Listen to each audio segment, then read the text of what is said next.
அதைவிட உலகம் முழுவதும் போற்றப்படக்கூடிய மதுவை தொடக்கூடாது என்பதை இன்றைக்கும் நடைமுறைப்படுத்திக் கொண்டிருக்கிற ஒரு மார்க்கம், ஒரு சமூகம் இருக்கிறது என்றால் அது இஸ்லாம் மார்க்கம், இஸ்லாமிய சமூகம் என்பதை யாரும் மறுத்துவிட முடியாது.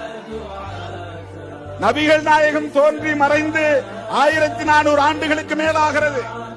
ஆனால் உலகம் முழுவதும் ஒரு சமூகம் மதுவை தொடாமல் அதை பின்பற்றி வருகிறது என்று சொன்னால் அது நபிகள் நாயகத்தின் போதனை.